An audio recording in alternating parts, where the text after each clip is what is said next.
What's good, everybody? It's your boy, O'Shea Duke Jackson, back at it again with another episode of The Celebrity Jump. This situation with African immigrants who are stuck in Ukraine is very interesting to me. You know, I lived in Poland, still have a residence there. I've been to Lviv, Ukraine. I have vlogs on my channel of me going there. I love the city of Lviv. And I've met many Nigerians there, many Africans there. Many come to study medicine, pharmacy, and things like that.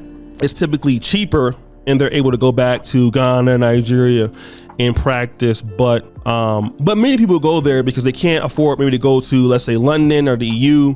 So they go and they study there in Ukraine. We all know what's going on with the war. And then going into Poland, which is the next nearest country, headed westward, the immigrants who are in line to get transported are being pushed to the back. All right. There are many videos showing that transpiring, and the borders of the people are saying Ukrainians first, you know, and preventing them to transfer into nearby countries.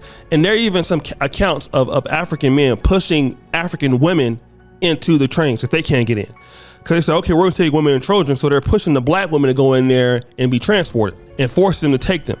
Some of these people have been pushed to the back of the line.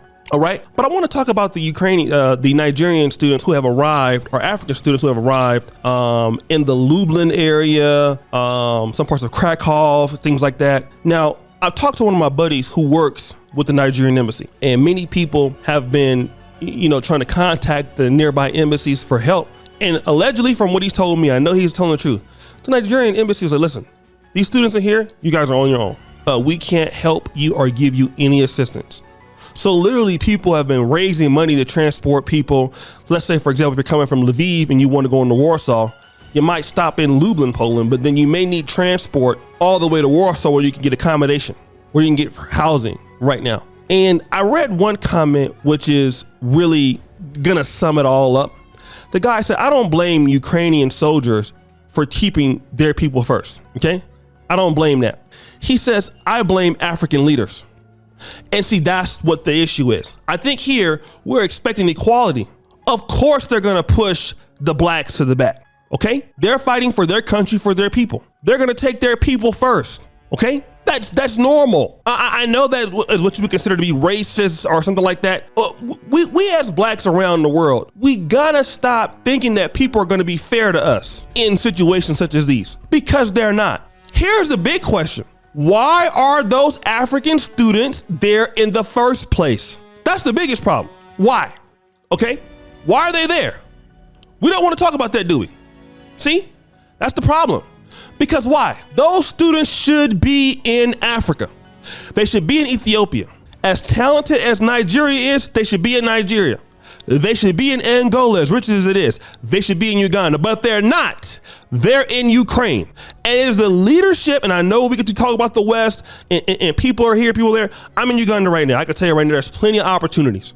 There's plenty of industry here, okay? And I can understand that the powers that be want to hold certain things back. But when I'm coming here and I'm seeing opportunities, I don't feel like that so much. The reason why is because a lot of the leadership, bad leadership in many countries in Africa, and their children are finding out that their own embassies cannot help them. One thing about the U.S. embassy, you can complain all you want. If I'm stuck anywhere, I remember hearing when COVID happened here, and Uganda locked the country. And even though I'm black, I had the opportunity to go down right by at the embassy here in Uganda, U.S. embassy. They was gonna fly my ass back home. We gonna take care of our citizens. That's one thing I'll tell you about America. They gonna take care of their people, black, white, brown, or otherwise. No, we gonna take care of our folks. You're stranded, we're getting you back home, anywhere in the world. But see, some of our African brothers and sisters don't have that perspective. They don't understand that. Now I want to talk about this. I was in a group, I think out Black Male Travels. A guy was said he's not traveling to Ukraine now because of how they treat blacks. And one guy said, well, those are Africans. They're not Americans like us. Let me tell you something. There have been days I've talked about it here living in Poland. I'm walking down the street and people hurl racist insults at me. They're not going to say, well, you know what? Because you are a black American, we're not gonna call you the N-word. Because unless they know me and know who I am, they're gonna assume I'm somebody else. Assuming that if you were there and you could not get hold to the embassy and you were in that line, your black ass would be getting treated the same goddamn way. And the problem is on black leadership. Black leadership as a whole is greedy. You steal from our people all across the world, wherever blacks are at, and then we don't have nothing. And at least people don't have to like us, but they should at least respect us, because people will treat you as you treat your own people. Okay? That's the truth. It's a lot of folks that don't like certain minorities in America. We'll just leave it at that. Some based on skin tone, some based on sexuality. But the unification is so strong, you got to respect them. And see, once blacks start to respect each other, and I always talk about how blacks get treated in Africa, it's a representation of how blacks are treated across the world. And being at the bottom is not fun. But that's because when you steal from your people, when you don't create the educational systems it needs to be, when you're thirsty for power, your students have to go somewhere else, or you get brain drained, and when they go other places, they get treated bad unless they're elites. Every African student's family can't afford to send them to America and go to college, to go to HBCU. You have some Nigerian families, and African families, Ghanaian families, their students they're going to school in the UK. Everybody ain't got money like that. Some folks will send their kid to Ukraine, to Moldova, to Russia for a better life, Hungary, and then these students are stuck at the border. And it's not the Ukrainians, it's not a problem with them, because wherever African students go, they have problems. China, Malaysia, India, you hear this mistreatment of Africans worldwide, and we keep blaming these people.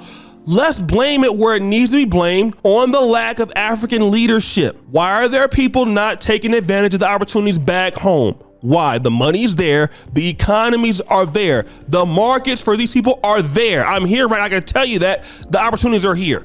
Why are there people not developing here? That's the big question. Because the opportunities and the skilled labor opportunities are here in the black world. From Africa to black America, all our opportunities are such that we don't need to go anywhere else to get what we need. This is the truth. As far as economic things are concerned, we have plenty of market. We have plenty of money. I come on here every day. I make a damn good living talking about nothing but black stuff.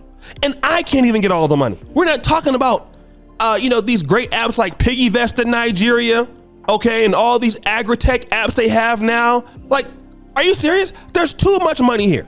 And you're going to Poland to get a job for $800 a month because your own country can't get it right? Remember, there was a time where African students was going to America and coming right back. Look at Liberia. I always talk about that. Look at Liberia. People like Clarence Simpson of Liberia.